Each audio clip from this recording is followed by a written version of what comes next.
The British Columbia News of March 25th, 1898, made the announcement that the City of Ainsworth was changing her route temporarily due to railway activity.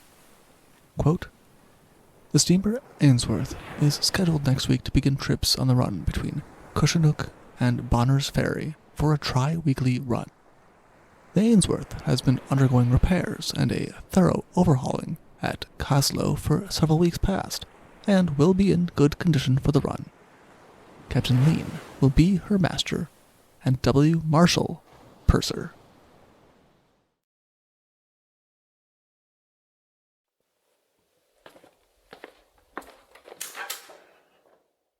Hello, and welcome to the Shipwreck Archive. Thank you. Would you happen to have the story? The sudden list of the City of Ainsworth. Here we are. Enjoy!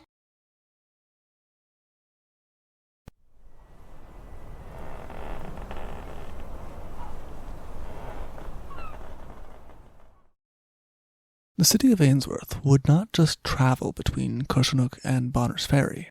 Her route took her all the way to Nelson before she would turn around and head back towards Bonners Ferry. This was a direct result of James J. Hill extending his Great Northern up to Nelson, thus leading to a need to ferry workers and supplies to work on the rail line's extension. The City of Ainsworth was by no means a large vessel. She was a 193-ton flat-bottomed, wooden-hulled stern-wheeler with a distinctive trait for the region, offset bucket planks, intended to reduce the vibration of the wheel. She had been built for service on Kootenay Lake in Ainsworth, as her name suggested, in 1892, and sailed under the ownership of the Braden brothers of the Pilot Bay smelter. Though everyone knew they were the owners, the ship was actually placed under the name of Purser Marshall, who was acknowledged to be just a strawman for the brothers. The City of Ainsworth became a familiar sight for people on the lake, but that did not mean she had a particularly good reputation. By 1898, people were saying that she was unsafe. A year and a half before, she had heeled over dramatically at Kaslo and had started to take on water, but was saved.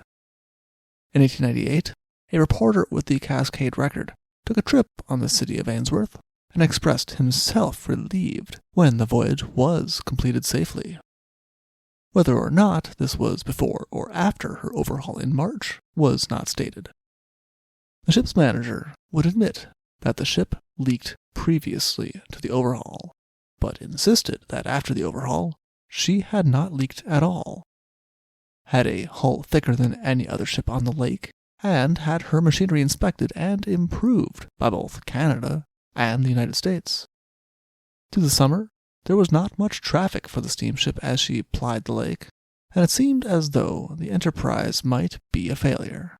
But traffic finally began to pick up later in the year, and the Braden brothers were finally beginning to see the hoped-for dividends from their steamship.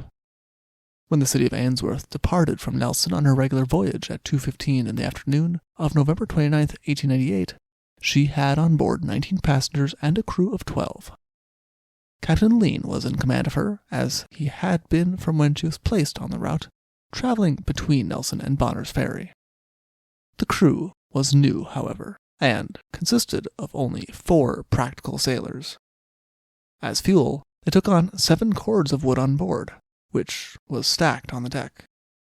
There would later be allegations that the ship was overloaded, but 32 people on board and 7 cords of wood was far from her full capacity. She did also have 4 tons of freight on board, but Captain Lean had given orders to stop accepting freight early, thinking that they were going to be carrying enough wood to get them to Bonners Ferry. They ended up deciding to buy more wood along the way, so they did not carry as much wood as he had planned, but after this decision, they only took on an additional 150 pounds of freight. The ship's manager would claim that she could have safely carried twice as much.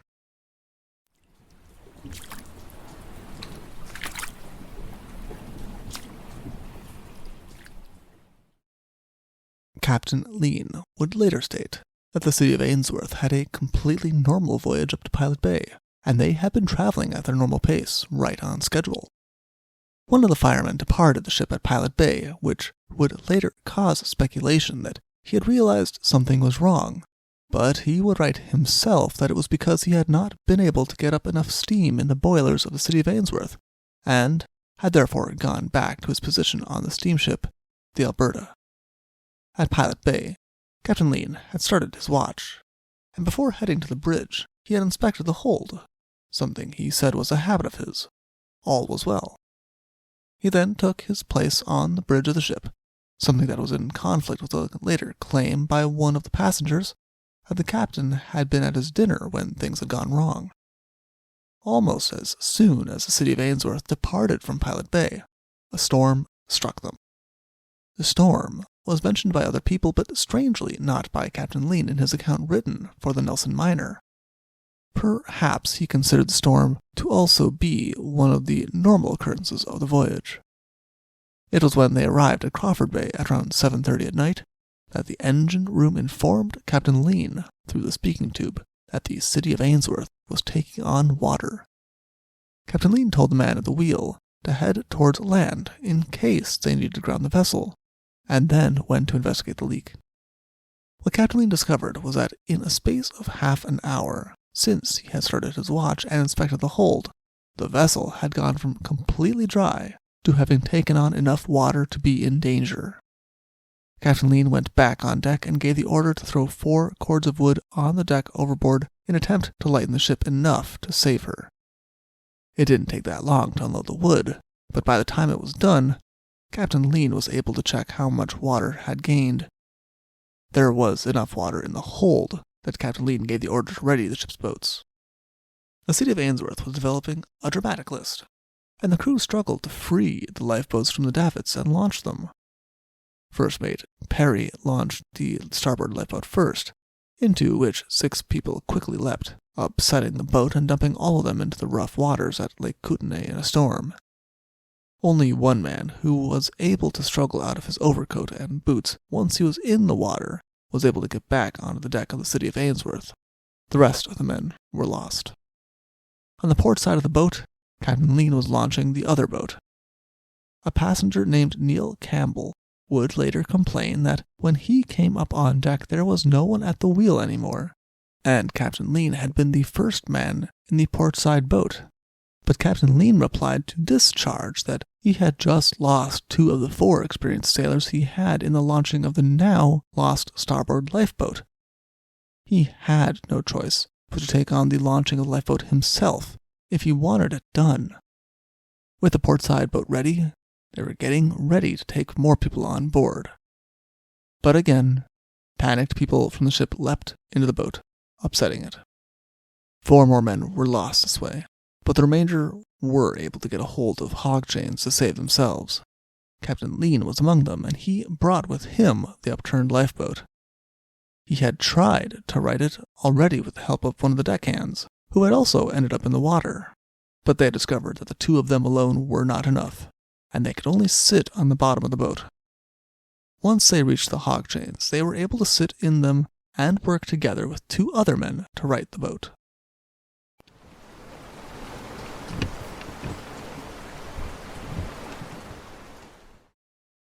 By now, Captain Lean and Engineer Kane had realized that the City of Ainsworth was no longer sinking more.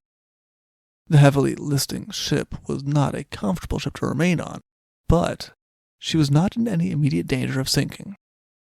The passengers were all ready to make another attempt to get on the boat, but this time, to the great resentment of the passengers, the second mate held a piece of wood and announced that he would strike any man who made the attempt, though he added immediately afterwards that they would come back for them. Captain Lean said that when they left the ship, the boats were completely at capacity. The deck was slanting at too extreme an angle to allow anyone to stand on the deck of the City of Ainsworth any longer, so those left behind were forced to cling to chains and ropes. As for the people on the boat, the oars had been lost, so they were forced to paddle to shore using planks taken from the door of the pilot house. The shore was about 2 miles from where the city of Ainsworth was now wallowing on her side, and they took a little time once they reached the shore to fix up and improve on the makeshift paddles for the next trip. Engineer Kane found 2 lucifer matches still dry in his pocket, and was able to get a fire started to the joy of all.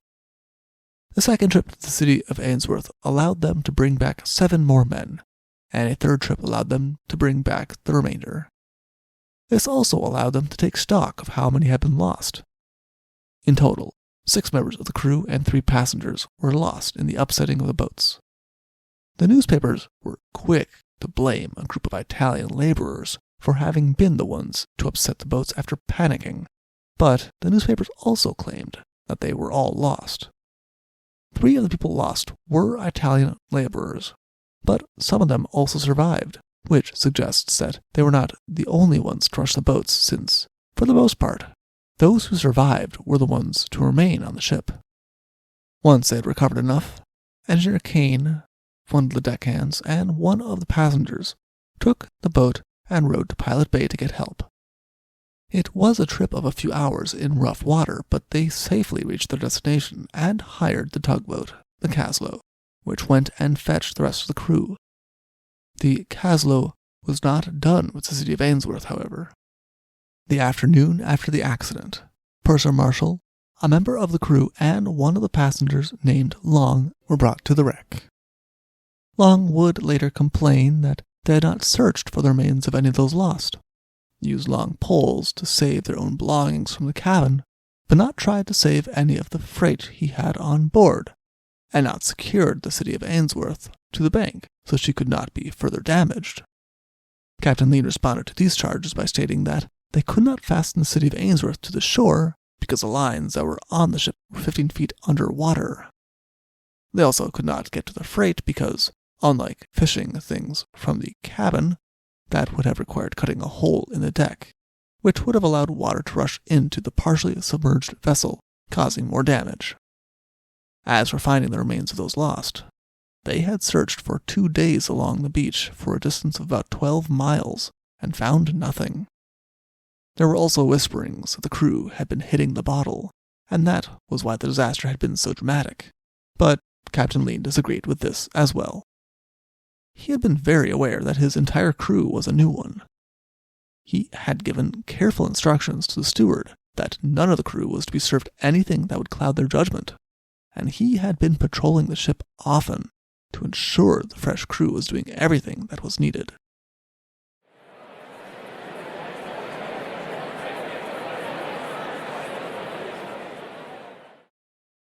Neil Campbell, who had already declared his displeasure that Captain Lean had been the one launching the boat, and had not been at the wheel of the ship when he had come on deck, made further complaints alongside Long. He too had freight on board the city of Ainsworth that had been lost. He had told the men once they were on the Kaslo that if they gave him only a little time, some men, some rope, and some blocks, he could save all of the freight. He received no response, which had greatly displeased him. Captain Lean stated that even before the ship had been in distress, he had found Mr. Campbell to be a crank, and the manager of the city of Ainsworth was in agreement, stating that the offer of coordinating salvage had seemed to him to be an irresponsible boast, rather than something that had actual credibility. The Kaslo had gone in search of the city of Ainsworth again on December 2nd, only to find that she had drifted across Crawford Bay and was now lying against the rocks. The ship's house was now broken, and only her nose remained out of water. The Kaslo attempted to take her under tow, but the city of Ainsworth sank completely. The crew of the Kaslo was forced to cut the tow line and give up. The idea of any further salvage work was abandoned to the distress of those who had freight on board her. When asked about it, the ship's manager stated that the company was not responsible. When an inquiry was held later into the cause of the wreck, the same manager began the discussion by stating that since the ship was under the ownership of a straw man, they could not hope to get a monetary settlement. In the end, it did not matter. A thorough investigation could find nothing that the owners or Captain Lean had done wrong, Indeed, they stated that Captain Lean had done everything in his best judgment in the circumstances. The best guess about what had happened came from Captain Lean, who speculated that, with the ship taking on water as suddenly and quickly as she had, it seemed likely that she had sprung aboard, though no one would ever know for certain. On December 15th, the tug Hercules and the tug Surprise both claimed to the Helena Weekly Independent that they had seen the ghostly form of the City of Ainsworth still sailing on the lake, moving in complete silence, leaving no wake, and with only her red port side light shining. Both crews swore they had been as sober as could be, and that the ship had appeared Flying Dutchman style about 12 miles from where she had met her end. No other reports of a ghostly ship were ever made, and whether or not they had truly seen the City of Ainsworth, the tragedy had left its mark. The members of the crew who had been lost had only signed on the day before, and then they were gone. It remains the largest maritime disaster to ever take place on an inland lake of British Columbia. For more information, please see the Nelson Daily Miner from December 13th, 1898, or see our other sources in the description below. Thank you for listening. Thank you for visiting the Shipwreck Archives. See you soon.